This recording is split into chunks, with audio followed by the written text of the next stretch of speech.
Hello everyone, welcome back. This is RandoGEEK. In this video, we're going to follow up on a video I did last week or about a week ago regarding the class action settlement against Verizon, in which Verizon is accused of charging a administrative charge or administrative and telco recovery charge against customers. And the complaint here is that customers were not aware of why they were being charged this fee. They're being accused of not being clear about it. So since then, Verizon has agreed to settle, and they're going to be paying out a large sum of money, in which many customers that were affected by this are eligible to receive up to $100. Now, there was some confusions as to whether or not Verizon would have to contact you directly with a notice ID and confirmation code before you would be eligible to apply for your settlement refund. In this case, we're being told that you do not have to wait. There is a link in this article here, which I'll link for you down below in the description, to see if you qualify.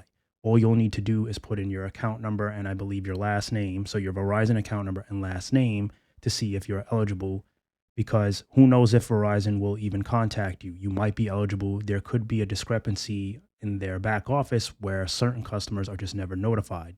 Perhaps the contact information that you have with Verizon is not up to date, and you might miss the boat. There are deadlines into which you would need to apply in order to qualify. So there's some important dates here. We'll go over those. So it's February 20th of 2024, opt-out deadline.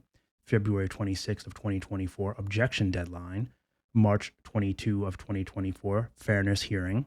And then April 15th, 2024, claim deadline. So that is the deadline for when you can claim to receive your refund from Verizon.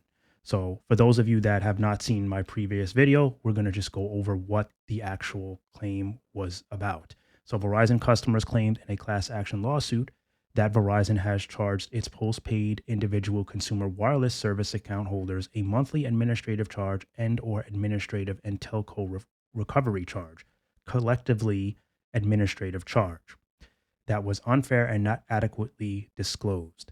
Verizon has denied and continues to deny that it did any wrong and that the lawsuit has any merit. The customers and Verizon have reached a proposed settlement to resolve the lawsuit on a class action basis, as described below. If you receive a notice about the settlement by email or mail, you are in the settlement class according to Verizon's records and are eligible to file a claim for a payment from the settlement. They're saying important information here is you must file a claim by April 15th of 2024 to receive a full payment from the settlement.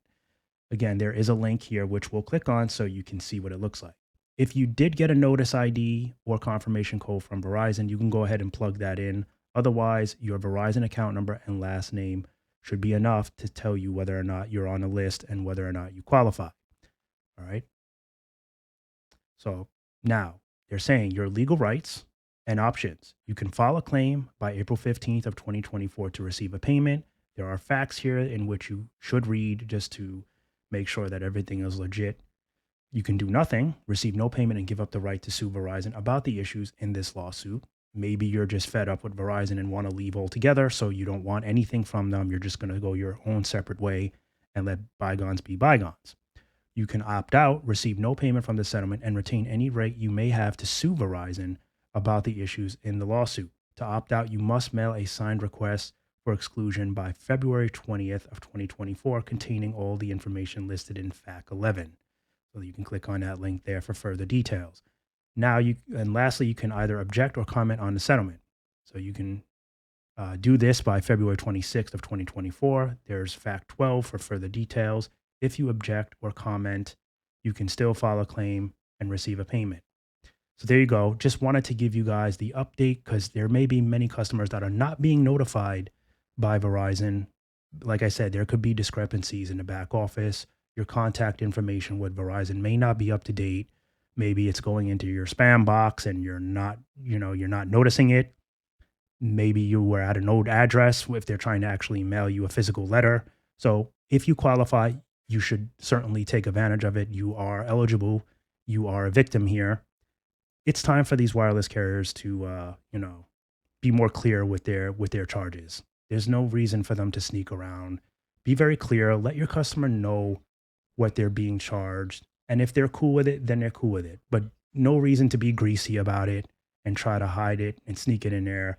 Many customers are smart enough to look at their bill and realize what they're being charged. And if they're confused about it, you better believe they're going to call customer service to find out why.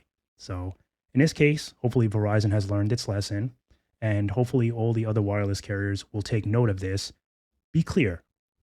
Don't sneak around. Don't try to throw a charge in there like like they're not going to notice it. People do pay attention when it comes to their money.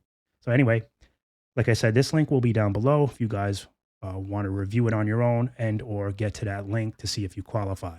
As always, thank you guys for stopping by and watching. I'll catch you in the next one. Bye for now.